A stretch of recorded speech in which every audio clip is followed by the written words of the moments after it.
Shabbat Shalom. This week's Torah portion tells the story of the flood. And when the Torah talks about the corruption and the destruction of that generation, the Torah says, Hishchit kol basar.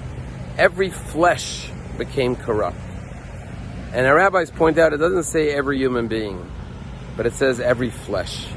Because as it is explained in Jewish mysticism, every human being has three souls: an animal soul, an intellectual soul, and a godly soul. And when we act purely on our physical urges and desires, then we are expressing our animal soul.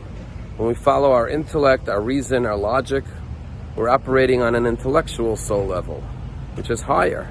But the ultimate soul is the godly soul, the divine soul, the soul which is sublime and seeks to do what is right and righteous, regardless of what the mind dictates is in our best interest, and regardless of what the animal soul desires. The godly soul can transcend all of the other souls and rule over the intellectual soul and the animal soul. Yesterday we had a wonderful experience. Palm Beach Synagogue gave out 500 pairs of beautiful sneakers to poor children in West Palm Beach, sponsored by one of our members. It was a great joy to give these mothers new shoes for their children. The joy in their faces. And I spoke to many of the mothers, and I said, did you tell your children you're going to bring them new shoes? And some of them said, yes, I told them when they get home they're going to have a new pair of shoes. Others said, no, I'm going to surprise them. One woman even said, I'm saving it as a holiday gift for them. But you see that spirituality can permeate even shoes.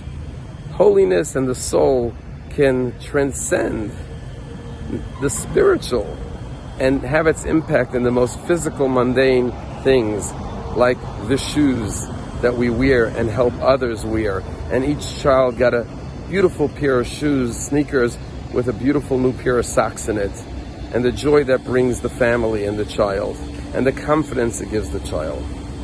And we see that a lot in Judaism. We know that when Moses came to the burning bush, God said, take your shoes off, you're on holy soil. We know that when the Kohanim blessed the nation, not just in the Holy Temple in Jerusalem, but in our local synagogues on the holidays like we just had, they take off their shoes before they go up to bless the nation. We know that on Yom Kippur, the holiest day of the year, we don't wear shoes. And one of the reasons is because it represents our recognition of our humility in the presence of God. Without your shoes, you're a little bit less secure, a little bit less comfortable. And it reminds you that the most important aspect of your being is not your physical, which is temporary, but listening to your godly, higher self and doing what the godly soul deems as good and righteous, regardless of any other competing interests and desires. We saw a great example of this week. And that is, we all know that Kanye West was spewing terrible anti-Semitic tropes about Jews.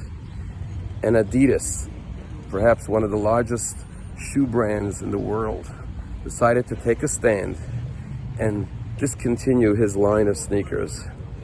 And even though Adidas will lose a lot of money because of this, and I'm sure the accountant said this is not good for business, but they followed their godly intuition and said, we cannot be associated with an anti-Semite.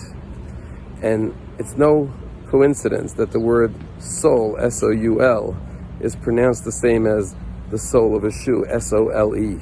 Because in Judaism we're taught we express our soul in everything we do, even in the most physical and mundane.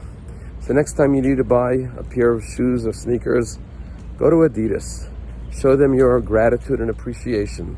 Give them your support.